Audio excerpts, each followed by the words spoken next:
పోక్స్కో కేసులో నిందితుడు బండి భగీరథ్ పోలీసుల కస్టడీ ముగిసింది. ఇక 3 రోజుల విచారణ ముగియడంతో కోర్టులో న్యాయమూర్తి ముందు హాజరుపరిచారు. అనంతరం చర్లపల్లి జైలుకు తరలించారు. ప్రత్యేక దర్యాప్తు అధికారి కుకట్పల్లి డీసీపీ రితిరాజ్ పర్యవేక్షణలో బండి భగీరథ్ను పోలీసులు 3 రోజుల పాటు విచారించారు. బుధవారం కోర్టు అనుమతితో పేట్ బషీరాబాద్ పోలీసులు బండి సాయి భగీరథ్ను తమ కస్టడీలోకి తీసుకున్నారు. ముందుగా నిందితుడిని జైలు నుంచి మేడ్చల్లోని ప్రభుత్వ ఆరోగ్య కేంద్రానికి తరలించి అక్కడ వైద్య పరీక్షలు జరిపించారు. కస్టడీ విచారణ భాగంగా మొదటి రోజు మొయినాబాద్లోని అరణ్య ఫామ్ హౌస్లో సీన్ రీకన్స్ట్రక్షన్ చేశారు పోలీసులు.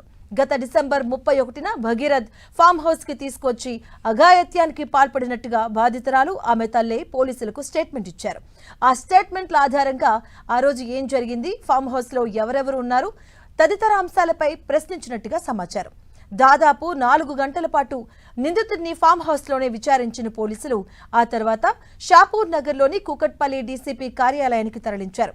అక్కడ సాయంత్రం వరకు విచారణ జరిపిన అనంతరం పేట్ బషీరాబాద్ పోలీస్ స్టేషన్ కు తరలించారు. కస్టడీ విచారణలో భాగంగా బాధితురాలి స్టేట్మెంట్లో ఆధారంగా మరిన్ని ప్రశ్నలు అడిగినట్టుగా తెలుస్తుంది.